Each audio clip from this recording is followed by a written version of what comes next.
Oh. So mine is over the Chibok Nigerian girls. I probably spelled everything wrong on here. Damn. A tragic kidnapping in a small town called Chibok, located in Nigeria, occurred in 2014 and it still continues today. April 14th, 2014, an attack on a small town school of 500 girls happened. The attackers managed to take 276 girls out of the 500 that attended the school. The 276 girls were taken by an Islamic clan. Some escaped, some didn't, until months or years later. However, there are still 112 girls still missing today. Before the attack had happened, there were many girls that were studying, playing games, all the things teenage girls do. The girls heard an explosive gunshot. They didn't know whether to run or to stay in the building for teachers to tell them what to do, kind of how our teachers would do. However, some did pack bags, some prayed, and some stayed to follow teacher commands. The teachers never showed up for them.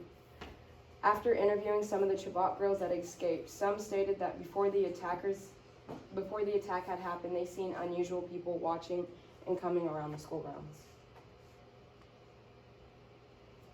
So the girls weren't protected. You know how we have protection here, you can press, they have that red button down there and it alerts the police. They didn't have that. The only thing,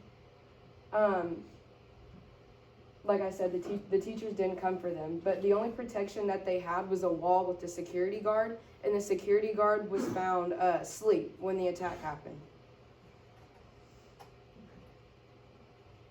So the attackers were the Boko Haram. Am I saying that right, Tobin? I don't know. Okay. You seem to know every word and how it's pronounced, so I thought I'd ask. Boko Haram was the terrorist group that attacked the schoolgirls. They are known for kidnapping boys and soon killing or hacking them to death and then burning them. According to Aisha Sizeh, she did a podcast over this. She said if the Boko Haram ran into girls, they would often tell them, go home and get married. One of the girls that escaped said the Boko Haram had asked the girls where are the boys. The girls responded saying there weren't any boys, only in the mornings. The Boko Haram didn't believe them. They didn't know what to do with the girls because boys were their target. The Boko Haram had found out that the girls were all alone, no teachers or guards found. The Boko Haram didn't know what to do with the girls. One consideration was to leave them in the school and set the school on fire. The group didn't have enough room for 276 girls. The plan didn't go through of burning the school, so they decided to send the girls on a march throughout the forest and then set the school on fire. That did go through. So how did people find out? Near the school, there was a village where most of the girls' family lived, and the village was attacked as well. So when families were running up to a stone hill to hide from the attackers, they had seen that the school was caught on fire.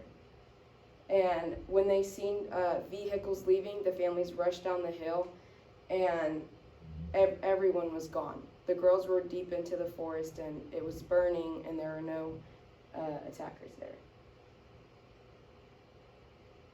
How some escaped. While marching through the forest, some girls happened to escape. Therefore, 276 were taken to the forest to march so that the Haram could throw them into vehicles. 57 girls sneaked off from the march and returned to their families. Girls after girls were coming in, and families were hoping that their daughter was next. I don't want to read all this, so I'm just going to look at it. So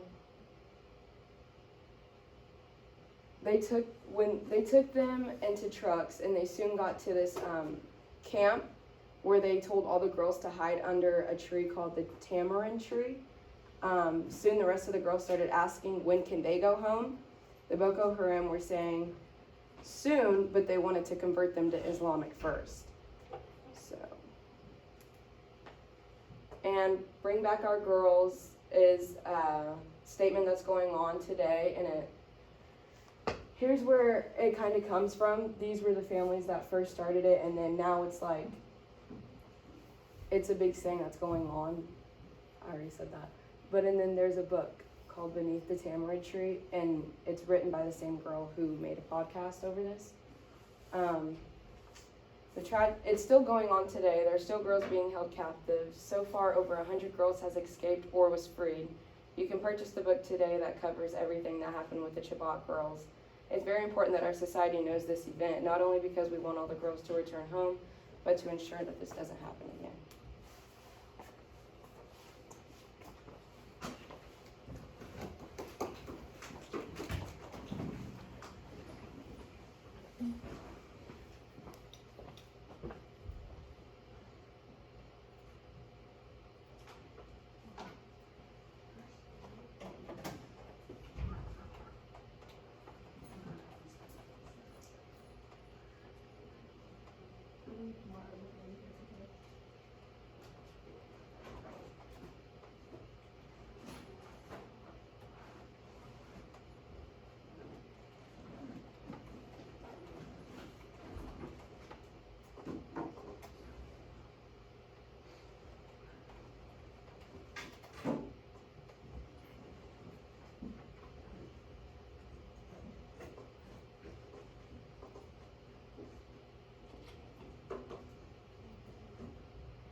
The bell's about to ring, so I think we'll start yet.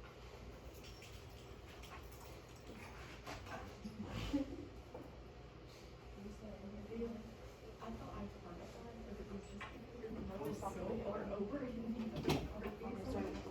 Do you care if we leave, Izzy?